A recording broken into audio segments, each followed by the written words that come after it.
Peter Johnson stood in the stable that cold December morning in 1841, his hands running along the leather of Master Caldwell's favorite saddle. It was warm, almost hot to the touch, as if someone had just dismounted moments before. But every single horse in the stable stood trembling in their stalls, none of them sweating, none of them breathing hard from a ride. Peter looked around the empty stable, his heart beginning to pound. Something impossible had happened here, something that would make people whisper his name for generations. Because by sunset that same day, Peter Johnson would be gone, and the only trace of him would be the sound that plantation workers swore they heard for weeks afterward. The thunder of invisible hooves racing across empty pastures in the dead of night, carrying a man toward freedom that no one could explain. Before we carry on, please hit the subscribe button to make my day and let me know where you are watching from in the comments. The Caldwell plantation stretched across 3,000 acres of prime Mississippi cotton land, a kingdom of white-columned magnificence built on the backs of 147 enslaved people who worked from first light until darkness swallowed the fields whole. Peter Johnson had been born on this land 28 years earlier, delivered by his mother Celia in a cabin that leaked rain through gaps in the roof, a place where dreams came to die and hope learned to hide itself in the smallest corners of the heart. His earliest memories were of his mother's hands, rough and scarred from picking cotton, braiding his hair while humming songs that came from a place across the ocean that she had never seen but somehow remembered in her bones. Master Thaddeus Caldwell was a man who prided himself on being a reasonable owner, a phrase he used often when speaking to visitors from the North who came with questions about the peculiar institution that made men into property and turned human souls into line items in ledger books.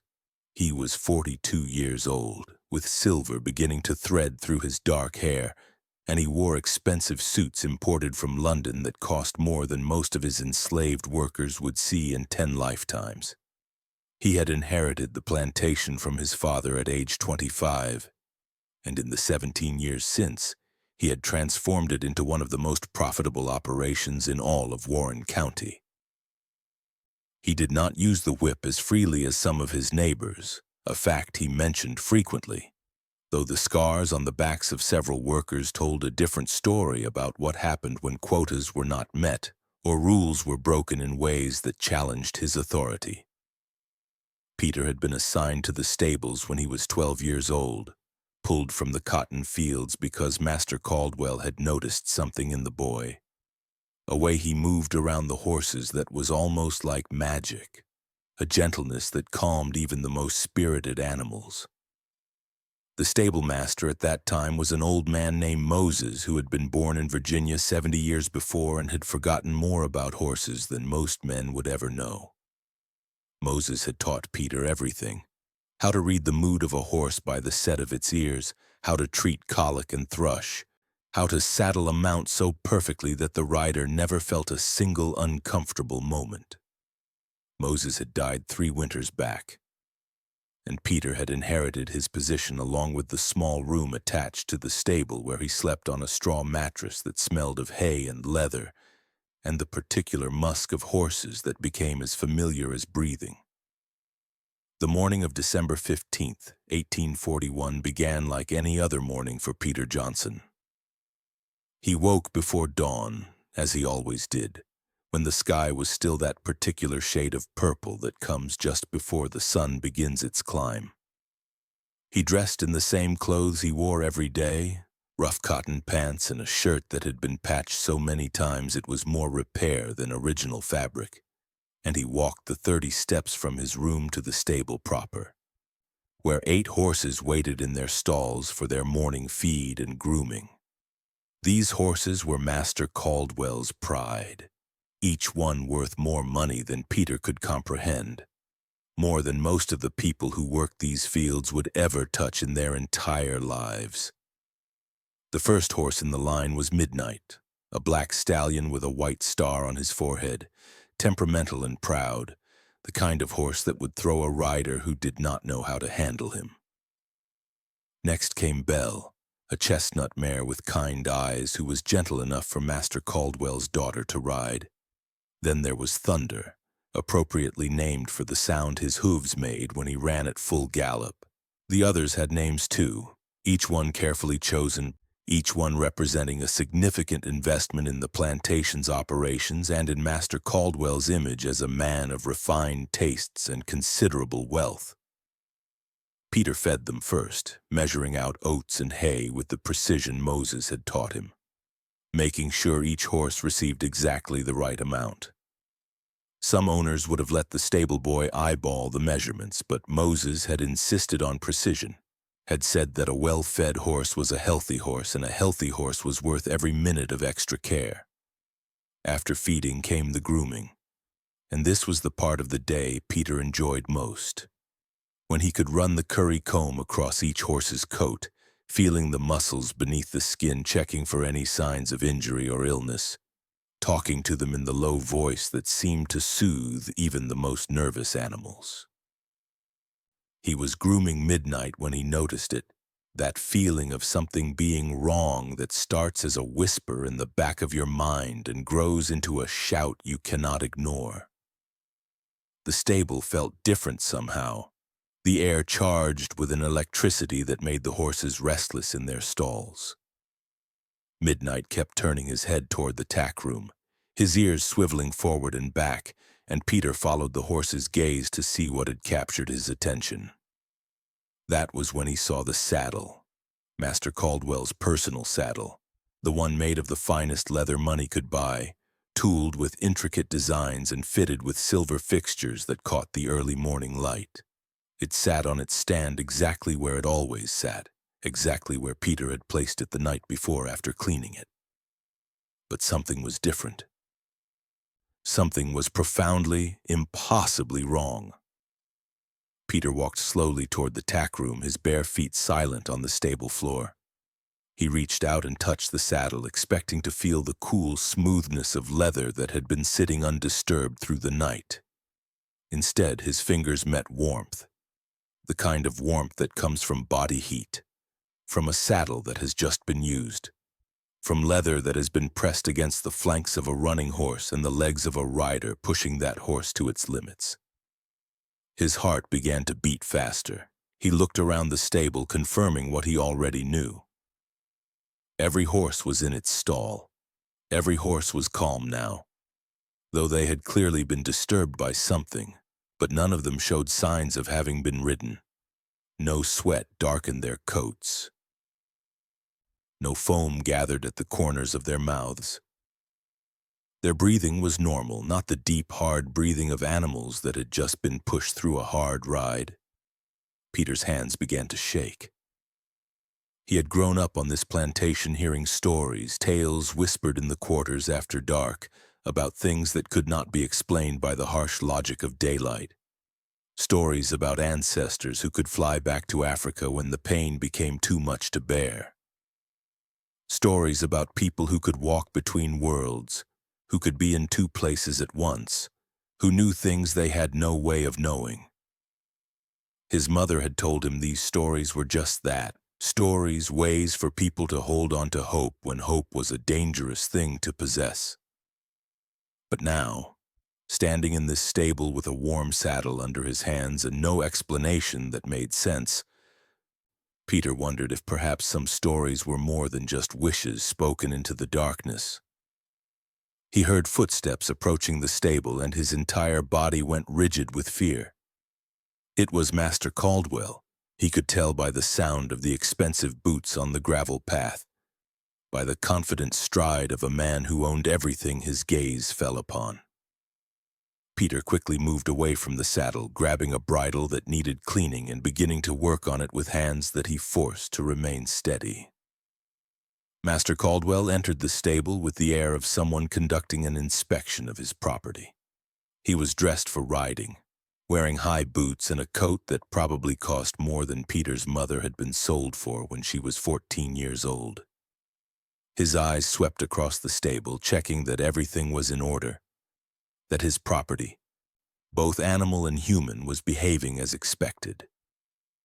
"Good morning, Peter," Master Caldwell said, his voice carrying that particular tone of false friendliness that some owners used, pretending there was something other than ownership and fear binding them together. "Good morning, Master Caldwell," Peter replied, keeping his eyes down, keeping his voice respectful, playing the role that kept him alive and unharmed. "I will be riding out to the northern fields this morning to check on the ditch work. Saddle Thunder for me." "Yes, sir," Peter said, setting down the bridle and moving toward Thunder's stall. The horse whickered softly as Peter approached, nuzzling against his shoulder in the way horses do when they trust someone. Peter led Thunder out of his stall and cross-tied him in the center aisle, then went to fetch the saddle. His hands touched the leather again, and it was still warm, impossibly warm. He lifted the saddle off its stand, feeling its familiar weight, and carried it to where Thunder waited. As he placed the saddle on Thunder's back and began fastening the girth, Peter's mind raced through possibilities. Had someone ridden one of the horses in the night? Had someone come into the stable while he slept and taken a mount out for some secret purpose? But that made no sense. He was a light sleeper. Years of being enslaved had made him attuned to every sound, every disturbance in the night. And besides, the horses would have made noise. They would have whinnied or stamped or done something to alert him. Master Caldwell watched him work with the critical eye of someone evaluating a tool's usefulness. Peter had learned long ago to ignore that gaze, to pretend it did not make him feel like something less than human, like a piece of equipment that could be replaced if it broke or stopped functioning properly. "You keep these horses in fine condition, Peter," Master Caldwell said, running his hand along Thunder's neck. "Moses trained you well before he died." "Yes, sir. Moses was a good teacher." "He was a valuable asset," Master Caldwell corrected, the word asset reminding Peter that in this man's eyes Moses had never been a person, just a thing with monetary value. "As are you. I have been thinking about breeding you with one of the younger women in the quarters. Strong stock like yours should not go to waste." Peter's stomach clenched, but he kept his face carefully blank. This was how it worked. Master Caldwell could decide to breed him like one of these horses, could choose a woman and force them together, could create children who would be born into the same chains that had bound Peter since his first breath. There was no point in protesting, no point in saying that he had feelings or desires or dreams of his own. Those things did not matter to men like Thaddeus Caldwell. "Finish up," Master Caldwell said, swinging himself into the saddle. "And make sure you clean that tack room today. It is looking untidy." "Yes, sir." Master Caldwell rode out of the stable, Thunder's hooves clopping against the hard-packed dirt of the stable yard, and Peter stood watching them go, his mind still churning over the mystery of the warm saddle. He knew he should let it go, should focus on his work and forget about things that did not make sense. Curiosity was dangerous for enslaved people. Questions led to suspicion, and suspicion led to punishment. But Peter could not let it go. Something had happened in this stable, something that defied explanation, and that something felt important in a way he could not quite name. The rest of the morning passed in routine tasks. Peter cleaned stalls, mucked out soiled bedding, spread fresh straw, checked water buckets, inspected hooves for stones or signs of disease. He worked steadily, his hands performing tasks they had done thousands of times before, while his mind worried at the problem of the warm saddle like a dog worrying at a bone. Around midday, Clara brought him his meal, a bowl of watery soup and a piece of cornbread that was more grit than corn. Clara worked in the big house kitchen, a woman of 35 who had been sold to the Caldwell plantation 5 years earlier after her previous owner died and his estate was liquidated to pay debts. She had kind eyes and a smile that she managed to maintain despite everything. A small rebellion against a world that tried to steal every bit of joy. "You look troubled," Clara said, setting the bowl down on the bench outside the stable. Something wrong with the horses? Peter glanced around to make sure they were alone, then told her about the saddle, about finding it warm as if just used, about how none of the horses showed signs of having been ridden. Clara listened carefully, her expression growing thoughtful. "You know what day it is?" she asked when he finished. "Wednesday." "Not just any Wednesday. December 15th. Exactly 1 year since Jonas ran." Jonas. The name sent a chill down Peter's spine. Jonas had been a field worker, strong and proud, a man who had dared to dream of freedom despite the impossibility of it. He had run on December 15th of the previous year, had disappeared in the night with no supplies and no real plan, just a desperate need to be anywhere but here. The dogs had caught him 3 days later, 20 miles north. And what Master Caldwell had done to him as punishment had been a lesson to everyone on the plantation about what happened to those who tried to escape. Jonas had died from his wounds 2 weeks later. "You think Jonas's spirit is riding those horses?" Peter asked, trying to keep the skepticism out of his voice while simultaneously feeling a strange pull toward believing it might be true. "I think there are things in this world we do not understand," Clara said carefully. "Things that happen when the pain gets too great, when the soul cannot rest, when someone dies with unfinished business burning in their heart. My grandmother used to tell me stories about the dead who walk, about spirits who return to finish what they started in life." Peter wanted to dismiss it as superstition, but he could not forget the feeling of that warm leather under his hands, could not explain it in any way that made rational sense. Clara looked at him intently. "Be careful, Peter. If strange things are happening in this stable, you do not want to be blamed for them. You know how quickly Master Caldwell turns when he thinks someone is causing trouble." She was right, of course. If Master Caldwell decided that Peter was somehow responsible for anything unusual, punishment would be swift and severe. The best thing Peter could do was keep his head down, do his work, and hope that whatever was happening would stop on its own. But that night, lying on his straw mattress in the small room attached to the stable, Peter could not sleep. He stared at the ceiling, watching shadows cast by moonlight filtering through the single window. And he thought about Jonas. They had not been close friends. Jonas worked in the fields while Peter worked with the horses. But they had known each other the way all enslaved people on a plantation knew each other, bound together by shared suffering and shared understanding of what it meant to be owned. Peter remembered Jonas's face, remembered the determination in his eyes the day before he ran, a look that said he had made peace with whatever consequences his actions might bring. Running was almost always fatal. The few who succeeded were the exception that proved the rule. Most were caught within days, returned to their owners, and made examples of in ways that haunted the nightmares of everyone who witnessed the punishment. Sometime deep in the night, Peter heard it. A sound so faint he almost thought he imagined it. The soft whicker of a horse, followed by the creak of leather, the shift of hooves on stable floor. He sat up, his heart pounding, and moved to the door that connected his room to the stable proper. He opened it slowly, carefully, and peered into the darkness. The horses were restless in their stalls, moving and stamping in a way that suggested they sensed something Peter could not see. The moonlight coming through the stable windows cast everything in shades of silver and shadow. Peter's eyes adjusted slowly, and he scanned the space, looking for whatever had disturbed the animals. At first he saw nothing. Then for just a moment he thought he saw something. A figure standing near Midnight's stall, a shadow darker than the surrounding shadows with a shape that might have been human. Peter blinked, and the figure was gone, if it had ever been there at all.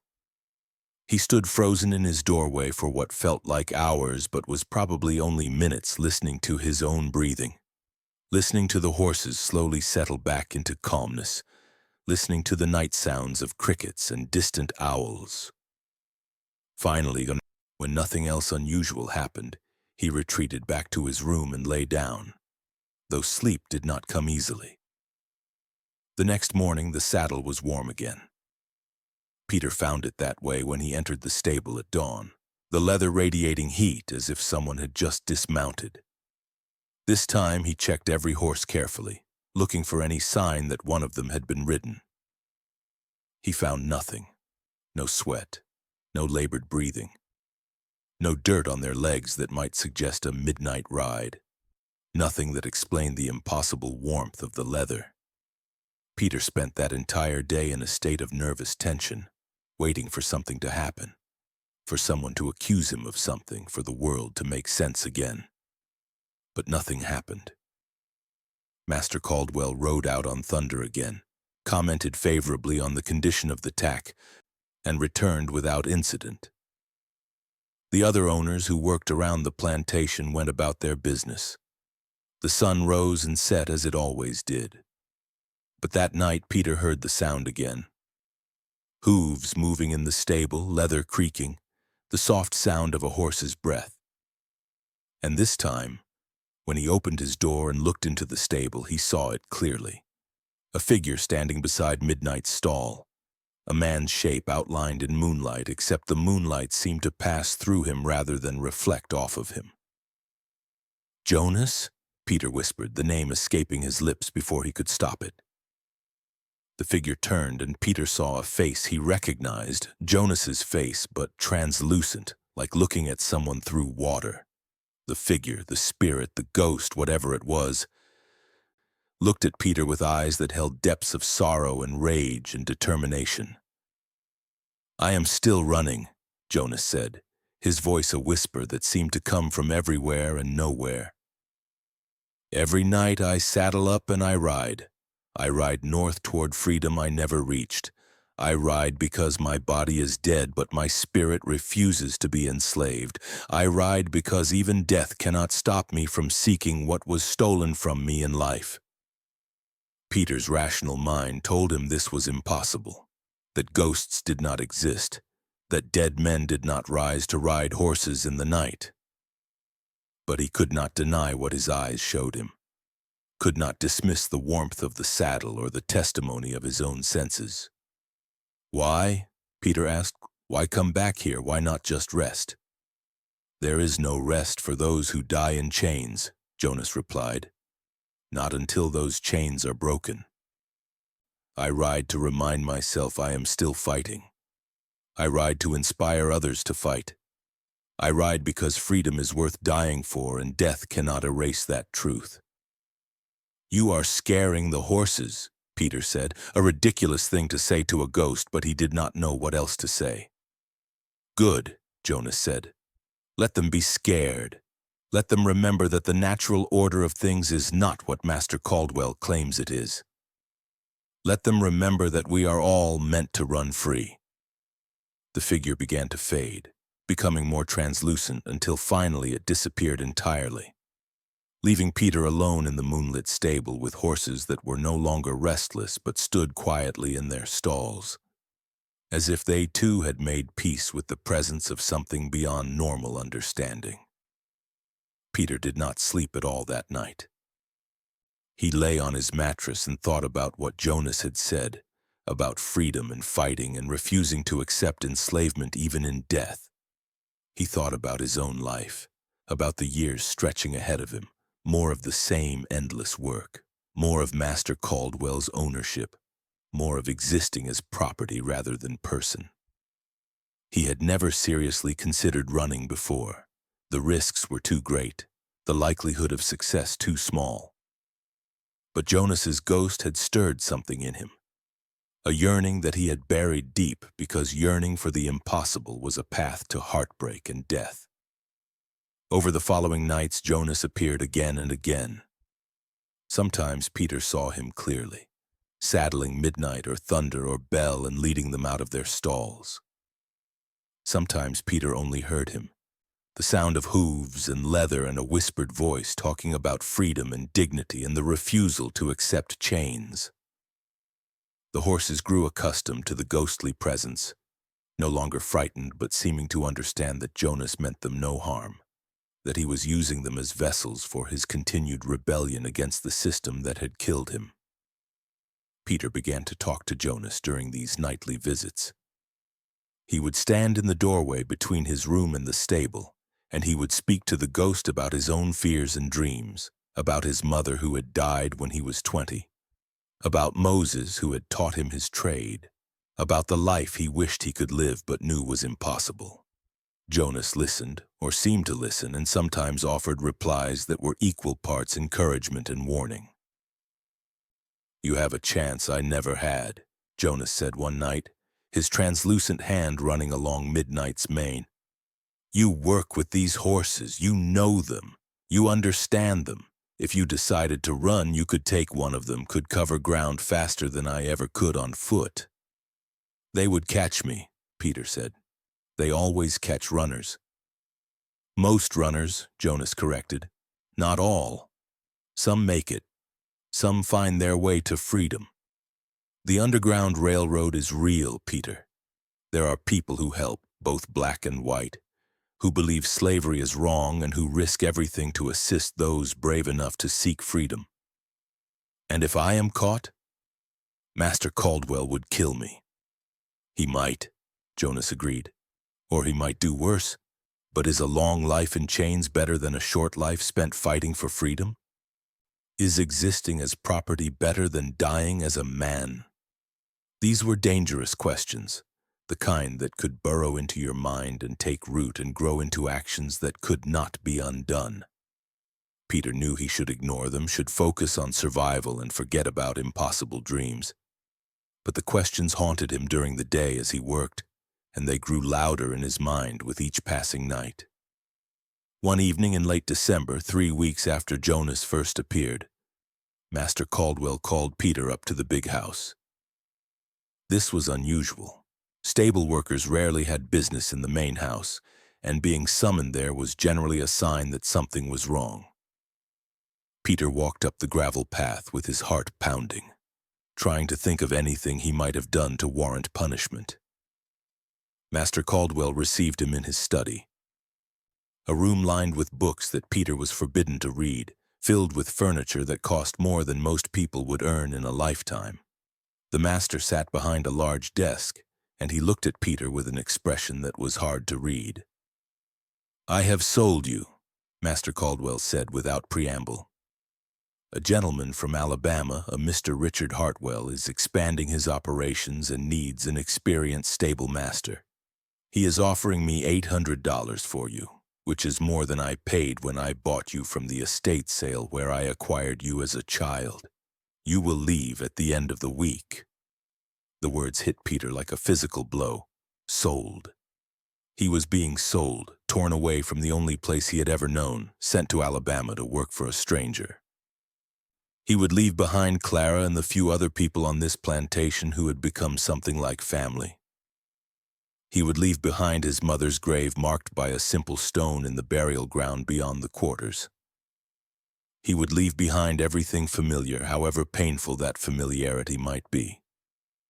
"Yes, sir," Peter said because there was nothing else to say. His opinion did not matter. His feelings did not matter. He was property, and property went where its owner decided. "Mr. Hartwell will arrive on December 30th to collect you. Make sure you leave detailed notes on the care of each horse for whoever I assign to replace you." "Yes, sir." Peter walked back to the stable in a daze. The world around him seemed unreal, the trees and buildings and the very ground beneath his feet all suddenly temporary. All about to be taken away. He had known intellectually that he could be sold at any time. Every enslaved person knew that. But knowing it intellectually and experiencing it as reality were two very different things. That night, Jonas appeared earlier than usual, materializing in the stable while evening light still painted the sky in shades of orange and purple. "I know," Jonas said before Peter could speak. "I heard Master Caldwell talking to his wife about it.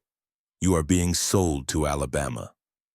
"How do you hear things in the big house?" Peter asked, grasping at details because focusing on the larger reality was too overwhelming. "The dead can go anywhere," Jonas said. "We are not bound by walls or doors or the rules that constrain the living. I wander this plantation at night, listening, watching, bearing witness to all the cruelty and suffering that happens in the darkness." Peter sank down onto a barrel that held oats, his legs suddenly weak. "I do not want to go to Alabama. I do not want to start over with a new master in a new place." "Then do not go," Jonas said simply. "How can I not go? I am property. Property does not choose." "You can run," Jonas said, and his ghostly form seemed to solidify slightly, becoming more present, more real. "You can take Midnight. He is the fastest horse in this stable. You can leave tonight right now and be miles away before anyone realizes you are gone." "I would never make it. Alabama might be worse, but at least I will still be alive." Jonas moved closer, and Peter could see the passion burning in those translucent eyes. "Listen to me, Peter. I have had a year to think about my choices, a year to regret and remember and understand. I ran with nothing. No horse, no supplies, no real plan. I just ran in blind desperation, and that is why I failed. But you have advantages I never had. You know horses. You can ride better than most white men. You know the land around here because Master Caldwell sends you out to deliver messages and fetch things from town. You have skills that could help you survive. Even with advantages, the odds are against me." "The odds are always against us," Jonas said. "That is the nature of living under the weight of this evil system. But some people beat the odds. Some people make it north to freedom. I have heard the other spirits talking, Peter. There are networks of safe houses, codes and signals, people who will help if you can make it far enough. The North Star is real. Freedom is real. It exists, and people like you do reach it." Peter wanted to believe him. God, how he wanted to believe that freedom was possible, that he could be something other than property, that his life could be his own. But fear was a powerful force. Fear of pain and death and the unknown dangers that lay between Mississippi and whatever freedom might look like. "I need time to think," Peter said. "You have 3 days," Jonas replied. 3 days until Mr. Hartwell arrives to take you away. 3 days to decide if you want to spend the rest of your life in chains or if you want to risk everything for a chance at living as a free man. Over the next 3 days, Peter barely slept. He went through the motions of his work, caring for the horses, cleaning tack, performing all his duties, but his mind was far away, churning through possibilities and fears. He talked to Clara, speaking carefully in case anyone might overhear, and she listened with tears in her eyes. "If you run, I will probably never see you again," she said. "But if you do not run, I will definitely never see you again because you will be in Alabama. At least if you run, I can hope that somewhere you are free and happy. Or I could be dead." "We are already dead," Clara said quietly. "We died the day we were born into this life. At least if you run, you have a chance to be reborn into something better." On the evening of December 29th, Peter made his decision. He would run.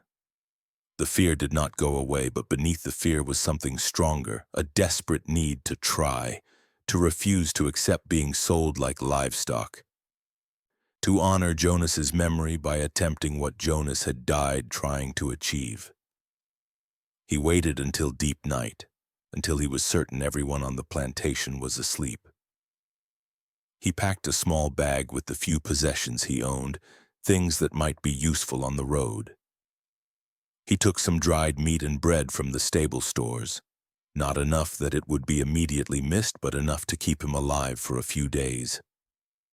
He wrote no goodbye notes, left no messages because any evidence of planning would make things worse for anyone Master Caldwell might suspect of helping him. Jonas appeared as Peter was saddling Midnight. The ghost watched silently as Peter worked, his translucent face showing approval and something that might have been pride. "You are doing the right thing," Jonas said. "I am terrified," Peter admitted. "Good. Fear will keep you sharp, keep you cautious, but do not let it paralyze you. Move quickly, move smart, and trust that there are people out there who will help if you can find them." Peter led Midnight out of his stall. The horse seemed to understand that something important was happening. Standing calm and steady as Peter secured his small bag to the saddle. Peter glanced around the stable one last time, looking at the place that had been his home for 16 years, trying to memorize it because he knew he would never see it again. "The saddle," Peter said suddenly. "Your saddle is going to be warm in the morning, and they will know I rode out on one of the horses." Jonas smiled, a ghostly expression that was both sad and hopeful. Let them find it warm. Let them wonder. Let them tell stories about Peter Johnson who disappeared in the night, leaving behind only the warmth of a saddle and the sound of hooves thundering toward freedom. Let your escape become a legend that gives others courage to try. Peter swung himself up into the saddle, feeling Midnight's power beneath him, feeling the potential for speed and distance. He looked down at Jonas one last time. "Thank you," Peter said. "Thank yourself," Jonas replied. "I only showed you what you already knew, that freedom is worth fighting for, that we are human beings deserving of dignity and choice. Now go. Ride north. Follow the stars. And do not stop until you are free or dead, because anything in between is not worth having." Peter touched his heels to Midnight's flanks, and the horse moved forward out of the stable into the night. The moon was bright overhead, casting silver light across the plantation grounds. Peter guided Midnight away from the main road, through fields he knew from his deliveries into town, heading north by the stars just as Jonas had said. Behind him in the stable he left empty except for 7 horses and 1 ghost. The saddle on its stand began to grow warm, as if someone had just dismounted after a long ride. It would still be warm when the overseer discovered Peter's absence in the morning. It would still be warm when Master Caldwell stood in the stable, rage coloring his face, demanding to know how a valuable piece of property had slipped away in the night. It would still be warm when the dogs were brought to track Peter's scent, when riders mounted up to chase after him, when the machinery of enslavement kicked into gear to reclaim what had been lost. But Peter would be miles away by then, riding through the darkness on Midnight's strong back, racing towards something he had never dared to dream about before Jonas's ghost had appeared and reminded him that freedom was worth dying for, and that some things were worth more than survival. Peter rode through that first night without stopping, pushing Midnight hard, but not so hard that the horse would falter. He knew he had to cover as much ground as possible before his absence was discovered. By his estimation, the overseer would come to the stable around dawn to check on some issue with one of the horses. When he found Peter gone and Midnight's stall empty, the alarm would be raised. Master Caldwell would be notified. The dogs would be brought. Riders would set out. Peter calculated he had perhaps 6 or 7 hours before pursuit began in earnest. He traveled through areas he knew from his occasional trips into Vicksburg for supplies, keeping to less traveled paths, avoiding roads where he might encounter patrols or slave catchers. The winter air was cold against his face, but Midnight's body heat and the exertion of riding kept him warm enough. The stars overhead were brilliant, and Peter found the North Star just as Moses had taught him years ago, using it to guide his direction. As dawn approached, Peter needed to make a decision. Riding during daylight was dangerous. He would be visible, and a black man riding a horse of Midnight's obvious quality would attract immediate suspicion and likely result in capture. But stopping meant losing valuable distance, meant giving his pursuers time to close the gap. He compromised by looking for a place to hide during the day, somewhere he could rest midnight and catch a few hours of sleep himself before riding again at nightfall. He found a small grove of trees near a creek, dense enough to provide cover, and he led Midnight into it. He removed the saddle and bridle, letting the horse drink and graze on what grass it could find. Peter ate some of the bread and dried meat, rationing carefully, knowing he had no idea how long he would need to make these supplies last. He tried to sleep but found it impossible. Every sound made him jerk awake, certain that dogs were approaching or that riders were closing in. He had never felt so alone in his life. On the plantation, even in the worst moments, there had been other people around him, other enslaved people who shared his burden. Now he was completely isolated, responsible for his own survival, with no one to turn to for help or comfort. As the sun climbed higher, Peter heard sounds that made his blood freeze. Dogs barking in the distance, and not the casual barking of farm dogs, but the focused, excited barking of hounds on a scent trail. They had found his trail somehow, perhaps more quickly than he expected. He had maybe an hour, perhaps less, before they reached this grove. Peter made a desperate decision. He led Midnight into the creek, walking upstream in the water for nearly a mile, hoping the water would break his scent trail and confuse the dogs. It was something he had heard about from stories, though he had no idea if it actually worked. The water was cold, seeping into his shoes, making his feet numb. Midnight did not like walking in the creek, but trusted Peter enough to follow his guidance. After a mile, Peter led Midnight out of the creek on the opposite bank and found another hiding place, this time in the ruins of an old barn that had collapsed years ago. He waited, listening, barely breathing, as the sound of dogs and men came closer, then passed by, following his original trail downstream before the scent disappeared at the creek. He had bought himself some time, but not much. The slave catchers would eventually figure out his trick and expand their search. He could not stay here. As soon as darkness fell, he had to move again. Had to put more distance between himself and the plantation. The second night of riding was harder than the first. Peter was exhausted, his body aching from unaccustomed hours in the saddle. Midnight was tiring too, moving more slowly, needing more frequent rests. Peter knew he was asking too much of the horse, but he had no choice. Stopping meant capture, and capture meant death, or something worse than death. He traveled through areas he did not know, guided only by the North Star and a desperate hope that he was heading in the right direction. Sometimes he passed farms and could hear dogs barking at his passage. Once he had to hide in a ditch while a patrol rode past on the road, white men with rifles talking loudly about a runaway slave and the reward Master Caldwell was offering for his return. $800 horse and a valuable nigger gone in the same night, one man said. Caldwell is offering $200 for the return of both. I heard the horse's name is Midnight, another man replied. Black as sin and worth more than most darkies. If we catch this runner, we will get good money. Peter waited until their voices faded into the distance before emerging from his hiding place. $200. Master Caldwell had placed a price on his return that was more money than most people in Mississippi earned in a year. Every slave catcher, every poor white man looking to make quick money, every patrol in 3 counties would be watching for him. On the third night, Midnight began to falter seriously.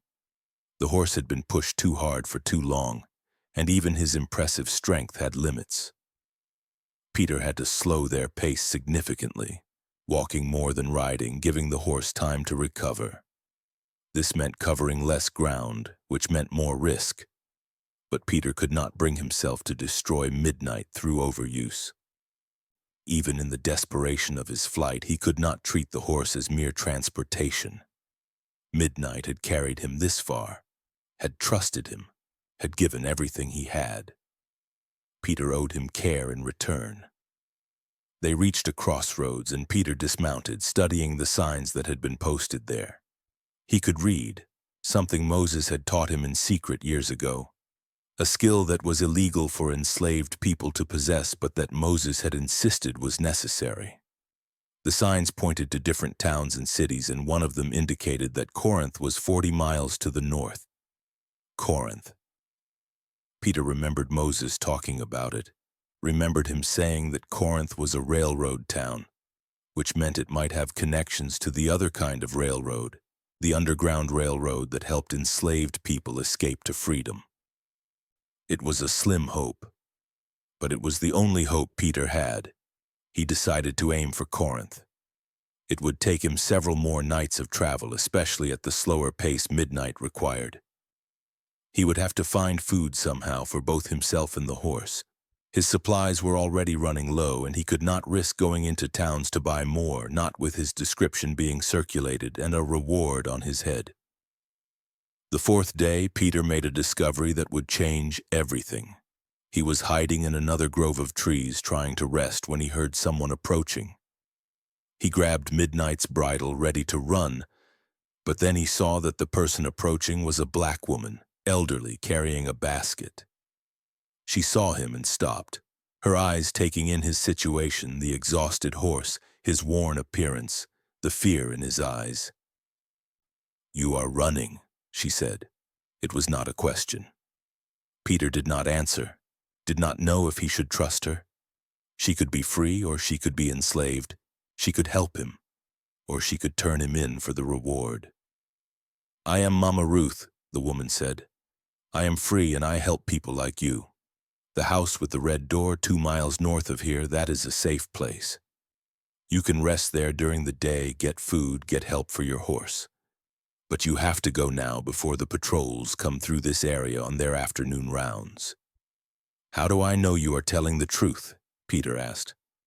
Mama Ruth smiled. "You do not. But what choice do you have?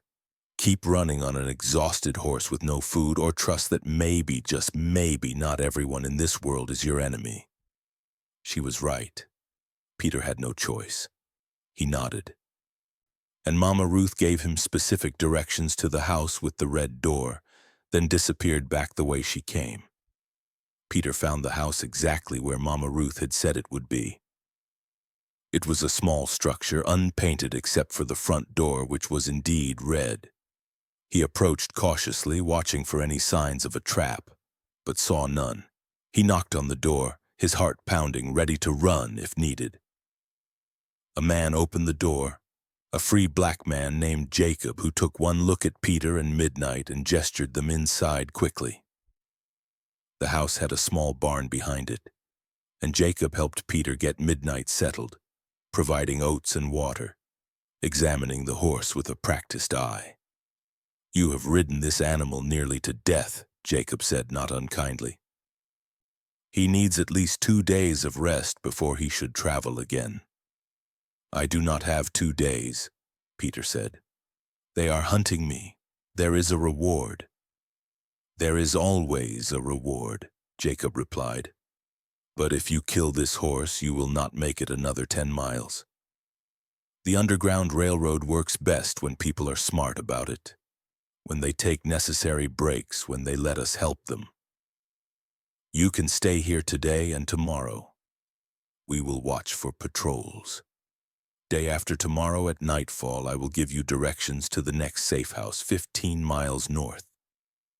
Peter wanted to argue, wanted to say he had to keep moving, but he was so tired and Midnight was in such bad shape that he knew Jacob was right. He agreed to stay. Those 2 days at the house with the red door were the first time Peter had felt safe since leaving the plantation.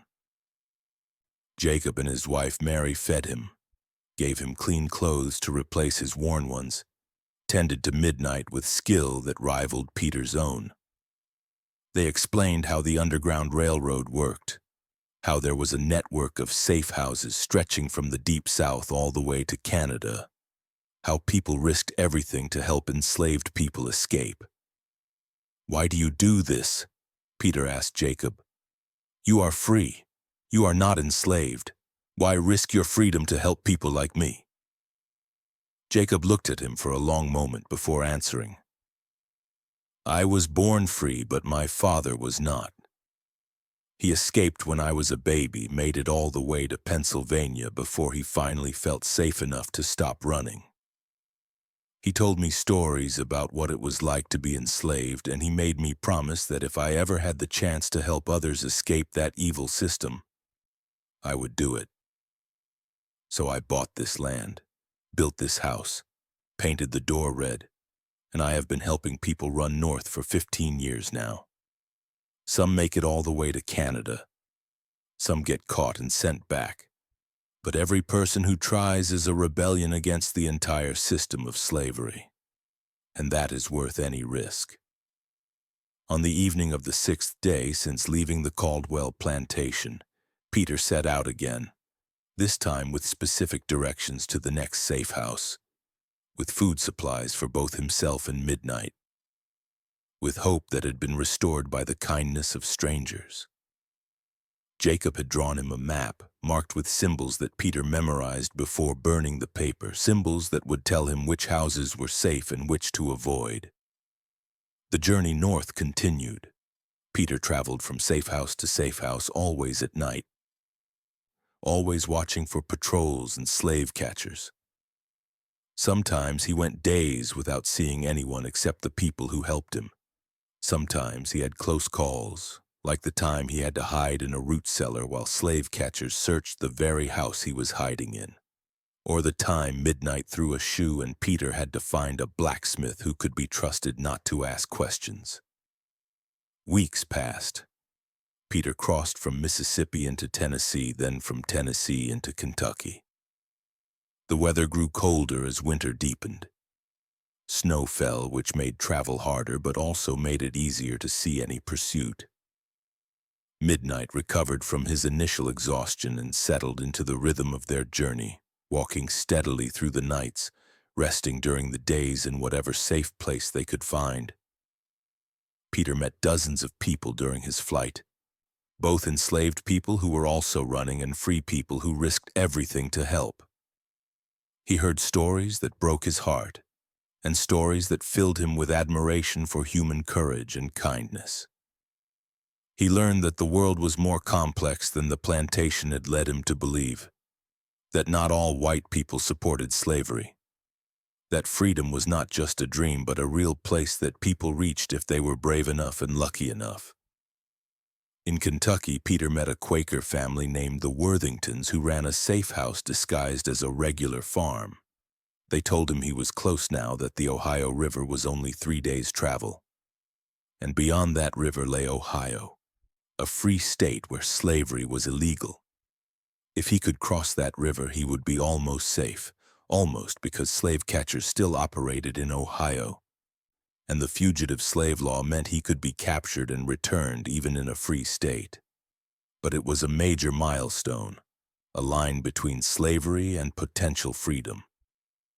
The night Peter reached the Ohio River, he stood on the Kentucky bank looking across the water at Ohio on the other side. The river was wide and cold, its surface reflecting starlight. Midnight stood beside him, the horse that had carried him hundreds of miles, that had become more than transportation, had become a companion and friend. A man approached from the darkness, another conductor on the Underground Railroad, this one with a small boat. "You cannot take the horse across," the man said gently. "The boat is too small and the horse will attract too much attention on the other side. You will have to leave him here." Peter's heart sank. He had known this moment might come, but he had not wanted to face it. He turned to Midnight, running his hand along the horse's neck, feeling the warmth of the animal's body, the steadiness of his presence. "I am sorry," Peter whispered to the horse. "You have given me everything, carried me so far, and now I have to leave you behind." Midnight nuzzled against him, and Peter felt tears running down his face, the first tears he had allowed himself since beginning this journey. The conductor placed a hand on Peter's shoulder. "There is a farm 2 miles back, run by good people who will treat him well. I will make sure the horse gets there. He will have a good life, better than most horses, but you have to cross now while it is still dark."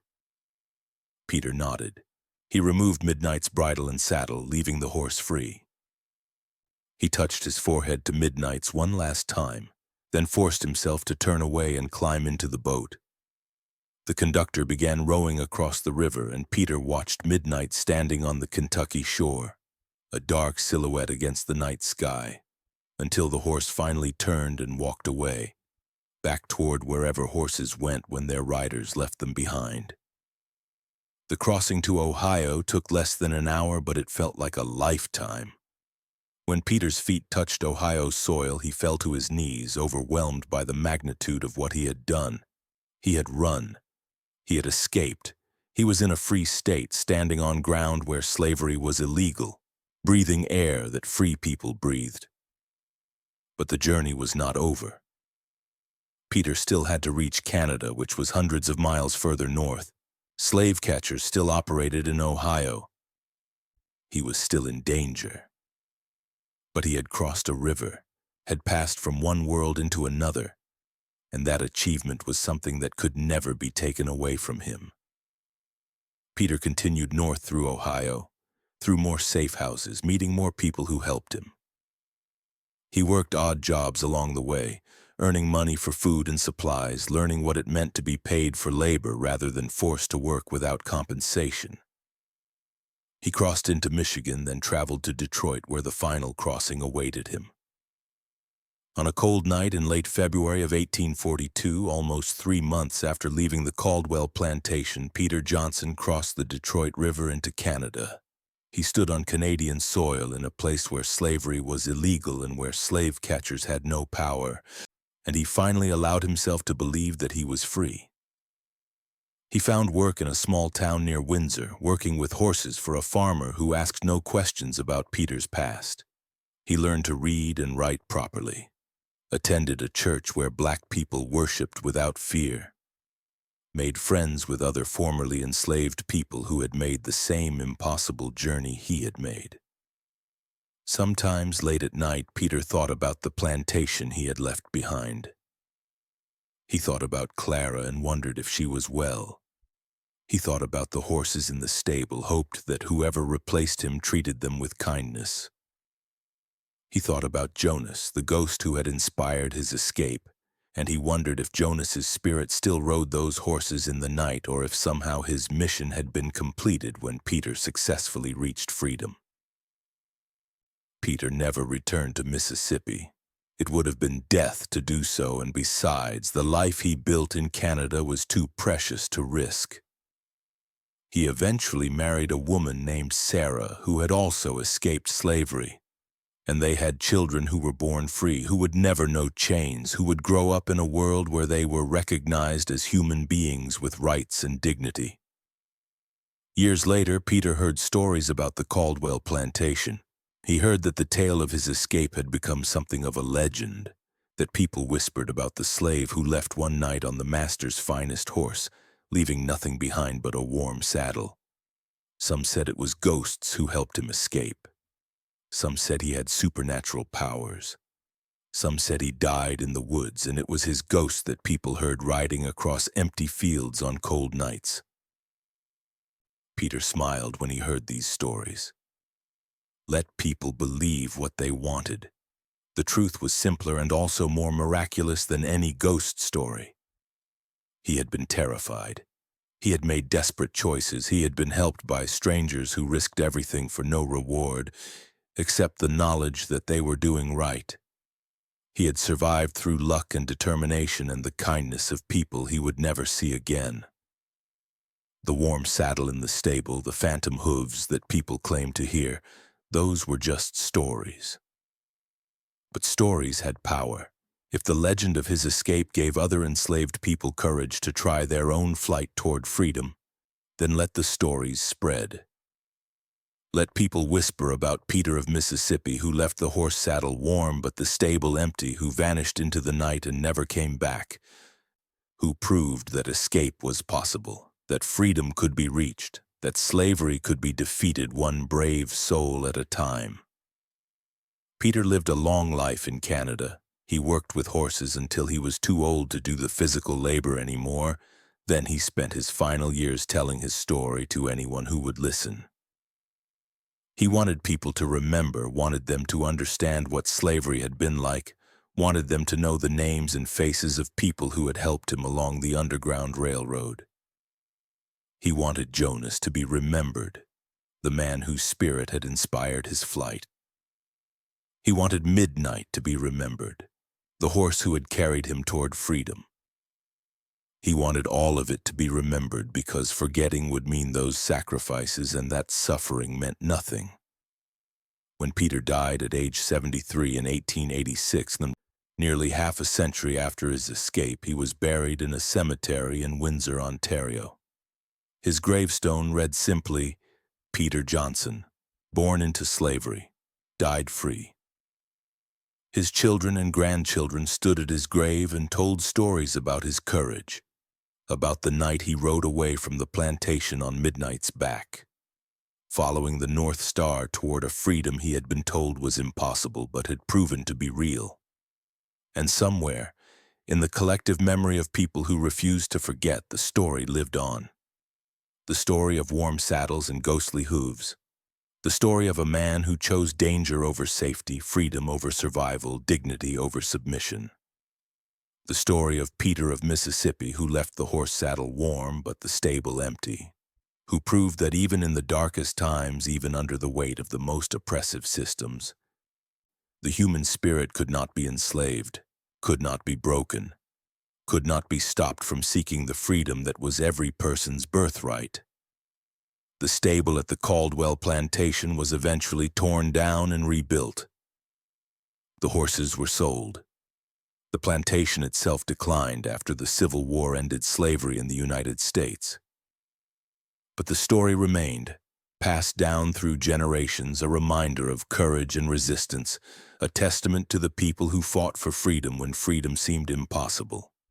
A legend born from one cold December night when a man named Peter Johnson decided he would rather risk everything than spend one more day as property.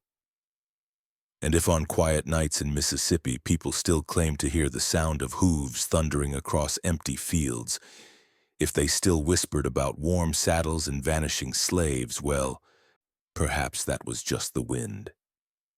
Or perhaps it was something more. The echo of a man's courage reverberating through time, inspiring others to fight their own battles, to seek their own freedom, to remember that the chains that bind us are never as strong as the spirit that seeks to break them. Back at the Caldwell plantation, the morning after Peter's disappearance had brought chaos that would be remembered for years. The overseer, a cruel man named Briggs who took pleasure in his authority over enslaved people, had arrived at the stable at dawn to find Peter's room empty and Midnight's stall vacant. The other horses were restless, stamping and whinnying, and when Briggs touched the saddle on its stand, he jerked his hand back as if burned. The leather was hot, impossibly hot, radiating warmth that made no sense. Master Caldwell's rage when he learned of the escape was terrible to behold. He smashed a vase in his study, shouted threats about what he would do to Peter when he was caught, and immediately dispatched riders in all directions with descriptions of both the runaway slave and the stolen horse.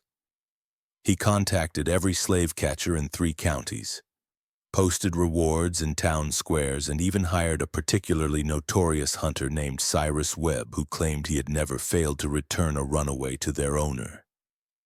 But as days turned into weeks with no sign of Peter or Midnight, Master Caldwell's certainty began to crack. Webb returned after 2 weeks, frustrated and confused, reporting that he had followed the trail for 3 days, before it simply vanished at a creek, and despite searching the entire area, he could find no trace of where Peter had emerged from the water. The dogs had lost the scent completely, as if Peter had simply dissolved into thin air. Clara, working in the big house kitchen, overheard the conversations between Master Caldwell and his wife, heard the growing paranoia in his voice. He began to believe that Peter had help, that there was a network of people assisting runaways, and he became suspicious of everyone. He questioned the enslaved people harshly, looking for any sign that someone had known about Peter's plans. Clara was questioned 3 times, her cabin searched, her few possessions examined for any evidence of conspiracy.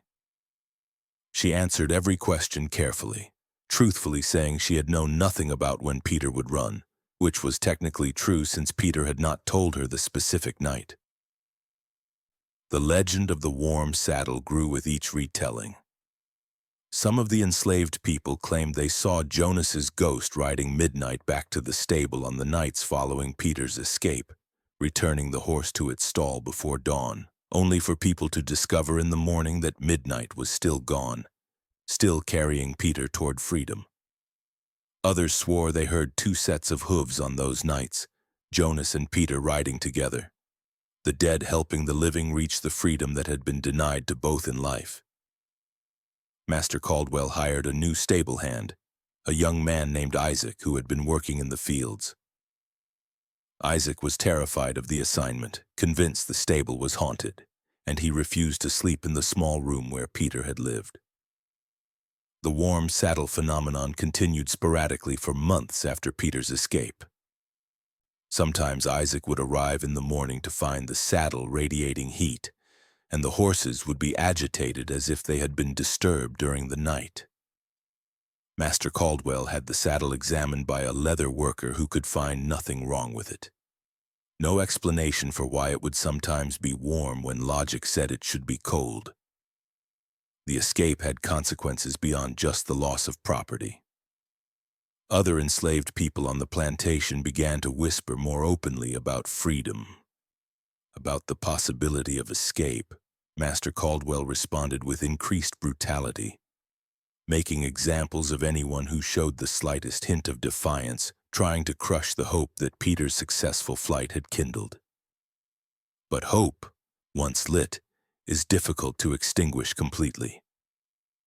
3 more people attempted to run from the Caldwell plantation over the next 2 years. One was caught and sold deep into Alabama as punishment. 2 were never found, and Master Caldwell had to assume they had succeeded in reaching freedom, following in Peter's footsteps along paths that he could not see or understand. Meanwhile, in Canada, Peter's new life was unfolding in ways he had never imagined possible. The farmer who had hired him, a man named William Robertson, was a Scottish immigrant who believed strongly in the equality of all people and who treated Peter with a respect that was almost shocking after a lifetime of being property. Robertson paid Peter fair wages, invited him to eat meals with the family, and seemed genuinely interested in Peter's knowledge of horses and his experiences. Peter was cautious at first, waiting for the cruelty he knew from the plantation to reveal itself, but it never came. Robertson was simply a decent man who believed in treating his workers well. This realization that not all white people were like Master Caldwell, that some genuinely opposed slavery and practiced that opposition in their daily lives, transformed something fundamental in Peter's understanding of the world. The town near Windsor where Peter settled had a small but growing community of formerly enslaved people who had escaped via the Underground Railroad. They gathered at a church every Sunday, a simple wooden building where they worshipped without fear of punishment, where they could sing the spirituals that had sustained them through slavery without worrying about masters who might object to their hope for freedom. Peter attended his first service a week after arriving, and he wept openly when the congregation sang about crossing the Jordan River, about reaching the Promised Land, about freedom coming at last. It was at that church that Peter met Clara. She was a woman of 25, 5 years younger than Peter, who had escaped from a plantation in Virginia 2 years earlier. She had made the journey alone, disguised as a boy, traveling by night and hiding by day, sustained by a determination that matched Peter's own. She had intelligent eyes and a laugh that sounded like music, and when she smiled at Peter after the service, he felt something in his chest that he had thought slavery had killed, the ability to imagine a future that included love and family and joy. Their courtship was slow and careful, both of them damaged by their experiences, both of them learning how to trust again, how to be vulnerable with another person when vulnerability had always been punished. They would walk together along the river, talking about their pasts, sharing stories of their escapes, dreaming about futures that no longer seemed impossible. Sarah told Peter about the family she had left behind in Virginia, about the mother and two younger brothers she would probably never see again, about the guilt that came with freedom when others you loved remained in chains. Peter told Sarah about Jonas, about the ghost who had inspired his escape, about midnight who had carried him so far, about the warm saddle that became a legend. Sarah listened to his stories without skepticism, having seen enough impossible things during her own escape to believe that the world held mysteries beyond rational explanation. They were married in the spring of 1843, a little over a year after Peter arrived in Canada. The ceremony took place in the same church where they had met, conducted by a minister who was himself a former slave, surrounded by a community of people who understood the precious nature of freedom and the value of building new lives from the ashes of old suffering. Peter wore clothes that he had bought with money he earned, the first new clothes he had ever owned that were not cast-offs from some white person. Sarah wore a dress that had been sewn by women in the congregation, each stitch a prayer for the couple's happiness. Their first child, a daughter they named Celia after Peter's mother, was born in 1844. Peter held her minutes after her birth, this tiny human being who was free from the moment she drew her first breath, who would never know chains, who could grow up to be anything she wanted to be. He thought about his own mother, about how she had held him 29 years earlier in a cabin that leaked rain, and he wished she could see this granddaughter who bore her name, this free child who represented everything Celia Sr. had dreamed about but never lived to see. Peter became active in the community of formerly enslaved people, joining organizations that helped new arrivals adjust to freedom, that raised money to help people still making the dangerous journey north. That worked to keep the Underground Railroad operating despite increasing dangers as tensions between North and South in the United States grew more intense. He told his story to groups of people not to glorify himself but to give others hope, to show them that escape was possible, that the plantation owners who claimed runaways never succeeded were lying. He learned about other legendary escapes during these gatherings. There was the story of Henry Brown who had shipped himself to freedom in a wooden crate. There was Harriet Tubman who escaped and then returned to the South repeatedly to guide others to freedom, risking her life again and again because she could not rest while others remained enslaved.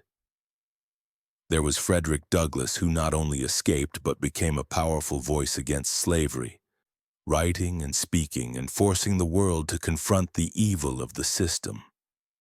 Peter's story became part of this larger tapestry of resistance, of people who refused to accept that they were meant to be property. In 1850, Peter and Sarah's second child was born, a son they named Moses after the stable master who had taught Peter his trade and secretly taught him to read. Young Moses was an energetic child who loved animals just as his father did, and Peter would take him to visit the horses on Robertson's farm, teaching him the same lessons about care and respect that Moses Sr. had taught Peter years ago. The passage of the Fugitive Slave Act in 1850 sent shockwaves through the community of formerly enslaved people living in Canada. This new law made it even more dangerous for runaways in the United States, requiring that escaped slaves be returned to their owners even if they reached free states, turning every person in the North into a potential slave catcher under penalty of law. More people fled to Canada after that law passed, and the community near Windsor grew larger, more organized, more determined to support each other and to fight against the system that had oppressed them. Peter sometimes had nightmares about being captured, about being dragged back to Mississippi in chains, about Master Caldwell's revenge. He would wake up sweating, his heart pounding, and Sarah would hold him and remind him that he was safe, that they were in Canada where slavery was illegal, that no one could take him back. But the fear never completely disappeared. It lived in the back of his mind, a shadow that colored even his happiest moments. In 1854, Peter received news that shook him to his core. A man who had recently escaped from Mississippi arrived in Windsor and brought word from the Caldwell plantation. Master Caldwell had died the previous winter, struck down by a fever that the doctors could not treat. The plantation had been inherited by his son, who was even crueler than his father had been. But more importantly, the man brought news about Clara. She was still alive, still working in the big house kitchen, still surviving despite everything. Peter asked the man if Clara had sent any message, but she had not known anyone was coming north who might carry word to Peter. Still, just knowing she was alive, knowing she had survived the years since his escape, brought Peter a bittersweet comfort. He wished he could see her again, could tell her about his life, could show her his children and let her know that the hope she had given him when he needed it most had been justified. But returning to Mississippi was impossible, would always be impossible. And so Clara remained a memory, a face from a past life that could never be recovered. Peter's third child, another daughter they named Ruth after the woman who had first helped him on the Underground Railroad, was born in 1856. By this time, Peter had saved enough money to buy a small piece of land, and he built a house on it with his own hands, something that would have been unthinkable in his life as an enslaved person. He owned property. He owned his own labor. He owned his family's future. These facts sometimes overwhelmed him with their enormity. The late 1850s brought increasing tensions between North and South in the United States. The question of slavery's expansion into new territories was tearing the country apart, and people on both sides of the border watched nervously, wondering if war was coming. Peter followed the news as best he could, reading newspapers that made their way to Windsor, listening to discussions among the community about what might happen if the United States descended into civil war. In 1859, Peter heard about John Brown's raid on Harper's Ferry, about how this white man had tried to start a slave rebellion by seizing a federal armory, about how the raid failed and Brown was hanged for treason. The community debated what Brown's actions meant. Some said he was a hero who had been willing to die fighting slavery. Others said his methods were wrong, that violence would only bring more violence. Peter was conflicted. He understood the rage that would drive someone to such desperate action, but he also knew that enslaved people had paid the price for Brown's failed rebellion, that paranoid owners had increased punishments and restrictions in response to their fear of further uprisings. When the Civil War finally began in 1861, the community watched with a mixture of hope and trepidation. President Lincoln initially said the war was about preserving the Union, not about ending slavery, which disappointed many who had hoped the conflict might finally destroy the system that had caused so much suffering. But as the war progressed and Lincoln issued the Emancipation Proclamation in 1863, declaring that enslaved people in rebelling states were free, Peter dared to believe that fundamental change might finally be coming. The war ended in 1865 with the defeat of the Confederacy and the passage of the 13th Amendment abolishing slavery throughout the United States. Peter was 36 years old when he heard the news, and he gathered his family, his 3 children who had been born free, and tried to explain to them what this meant. Slavery was over. The system that had defined his entire childhood and young adulthood, the evil that had seemed permanent and unchangeable, had been destroyed. People who had been property were now free. Children would no longer be born into chains. Peter wept that day, tears of joy and relief and grief for all those who had not lived to see this moment. He thought about his mother who had died enslaved. He thought about Moses who had passed on still in bondage. He thought about Jonas whose ghost had started him on this journey. He thought about all the people still suffering on the Caldwell plantation when he escaped, wondered how many of them had survived to see this day of jubilee. Some formerly enslaved people living in Canada chose to return to the United States after the war, wanting to reconnect with family members they had left behind, wanting to participate in the rebuilding of the South and the creation of a new society without slavery. Peter considered it. He wondered about Clara, about whether she was still alive, about whether he could find her and bring her to Canada or settle near her in Mississippi. But Sarah was reluctant to leave the safety of Canada, and Peter could not blame her. The war might be over, but that did not mean formerly enslaved people would be safe in the South. The hatreds and prejudices that had sustained slavery for centuries would not disappear overnight. Peter's children grew up in a world their father had never imagined possible. Celia became a teacher, educating both white and black children in a school that welcomed everyone. Moses learned the horse trade from his father and eventually took over management of Robertson's stables when the old farmer grew too elderly to handle the work himself. Ruth married a man who had been born free in Canada and opened a shop in Windsor that sold dry goods to the growing community. As Peter aged, he became something of a historian for the community, preserving stories of escapes and struggles, making sure the younger generation understood what their parents and grandparents had endured. He told his own story repeatedly about Jonas and midnight and the warm saddle, about the Underground Railroad and the kindness of strangers, about the night he crossed the Ohio River and the morning he arrived in Canada. Young people would sit and listen, their eyes wide with wonder and horror, learning about a time that was fading into history, but must never be forgotten. In 1875, Peter received a letter that had been forwarded through several channels. It was from Clara. She had survived the war, had remained on what was left of the Caldwell plantation, working for wages now instead of as enslaved property. And someone had told her about a man in Canada named Peter Johnson who told stories about escaping from Mississippi on a horse named Midnight. She had written to find out if it was the same Peter she had known and to let him know she was well, that she often thought about him, that she was proud of what he had accomplished.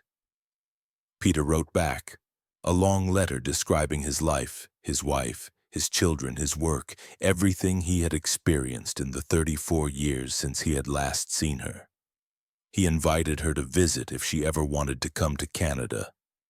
Clara wrote back saying she was too old to travel such a distance, but that knowing Peter was happy and free was all the reward she needed for the small encouragement she had given him on that day. So long ago when Master Caldwell announced he was selling Peter to Alabama. They corresponded irregularly for the next several years, letters taking weeks or months to reach their destinations, each one a precious connection to a shared past. Clara told Peter about the changes on the plantation, about how young Caldwell had lost most of his wealth in the war, about how formerly enslaved people were trying to build new lives in the South despite facing violence and discrimination from white people who resented their freedom.